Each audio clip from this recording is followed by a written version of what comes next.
The Audi RS6 is sometimes referred to as the king of fast estates, and this C8 generation is no different. Very powerful, very practical, and full of quality. But, as is Audi tradition, the company has released a new version of the RS6 aimed at those who demand more. This is the RS6 Performance. The RS6 Performance isn't a rival to the standard car, it actually replaces it completely, but it uses very similar components. Under the bonnet is a 4-litre twin turbocharged V8, but it makes more power, 630 horsepower in fact, which is 30 more than before, and more torque, 850 newton meters, which is 50 more than before. It also has the word performance in the name, so I feel like we should find out just what kind of performance it actually offers. Here we go. Launch. Okay, oh yeah, it's quick. Right, so 0 to 62 they reckon is done in 3.4 seconds, 0.2 quicker than before, and every single RS will do 180 miles an hour flat out minimum. We're doing 135, 140, 142, 145, 150, running out of track, 160. Okay, on the brake. Oh, it's moving around. Okay, so 3 things. Number 1, that was fun, very, very quick. Number 2, it did 0 to 62 in 3.4 seconds.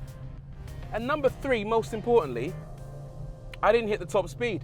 The thing is, that's on a racetrack. I feel like people commuting to work on the Autobahn on a Monday morning stand a better chance of hitting that top speed. So I'm gonna give it another go. Yes, and this time I planned to be very reckless, starting my run from the back straight into Hammerhead and getting as long a run up as possible. All right, here we go. We're already doing 60 on the exit of the corner, 80 from the point I started last time, 109, 112. We are moving now, we're cooking on gas, 130. Come on, I want to see 180 on the dash, 140, 150, 160, 170. Okay, I'm braking. Whoa! Okay, so we are approaching the very end of the runway. I got quite close to 170. If the runway was longer, I would have done it, but I'm gonna take that because I don't want to end up in a ditch. With the optional £500 RS Dynamic Plus package, the car can hit 189 miles an hour. But you do have to ask yourself whether it's worth it, because even on a long private racetrack, hitting 180 is unlikely, even with the extra horsepower from the RS6 Performance. Is this version of the car more appealing than the standard model from a design perspective? Probably not, because not many people will be able to tell that this is the performance version. The bodywork is identical. There are a couple of new colors available. This Tango Red is now discontinued for some reason, and you get RS exterior components in matte grey, including the mirrors, the front spoiler, the front side flaps, the roof rails, and the trim on the side windows and rear diffuser. Inside, it's business as usual, but the cabin is now available in this grey alongside red and the new blue design package. You get contrasting stitching on the Alcantara steering wheel, plus matching accents in the seats, and a gear selector knob made from Dynamica microfiber with 35% recycled materials. Why they bother when there's a V8 under the bonnet is a question that only Audi has the answer to. So it doesn't seem all that different, but I tell you what, it feels different in motion. Audi actually wanted the RS6 Performance to feel a little bit more involving. So one of the first things they did was to remove quite a lot of sound insulation from between the engine bay and the passenger cabin. And that means that you hear a lot more of that 4-litre V8 and a lot more of the exhaust. The world's gone a bit mad, hasn't it? Because normally in a luxury car you celebrate when it's quieter, but here I am in what is ostensibly a luxury car, celebrating the fact that it's louder. Weird.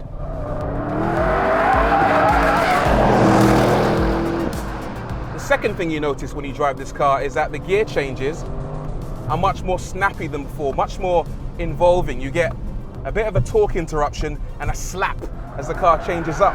And also changing down is quite sharp.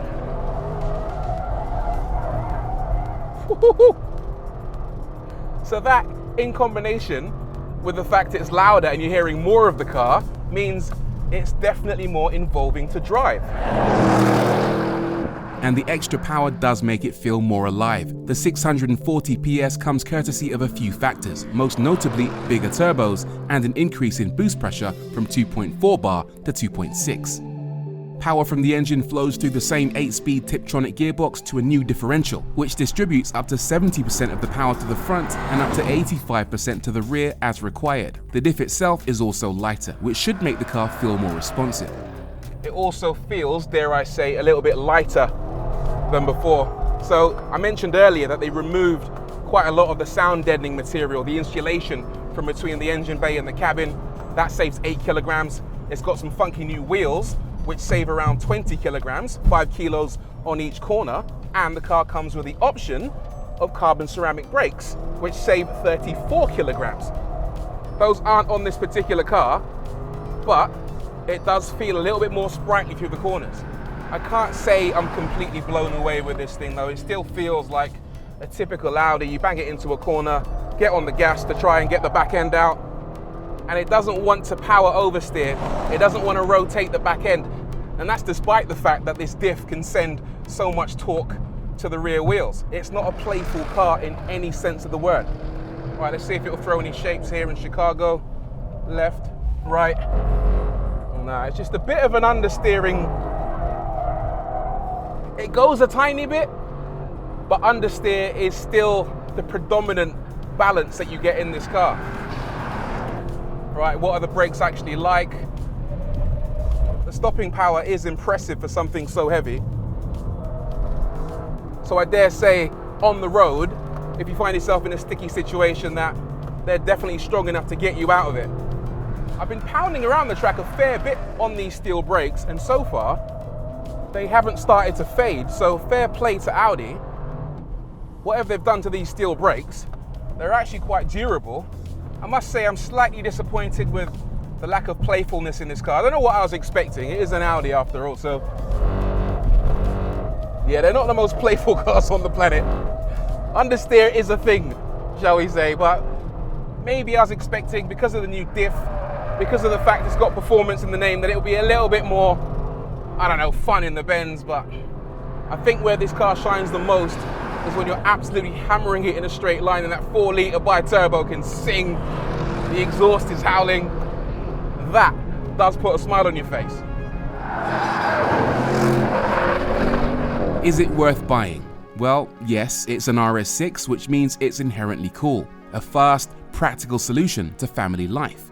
I can't help but thinking though that I'd be having more fun in an M3 Touring, which is cheaper, way more engaging thanks to its clever X-Drive system, and has reasonably similar practicality. If you're looking for an RS6, then this performance version is the new standard, but if you're looking for a fast estate that's also fun, the M3 Touring is the way to go.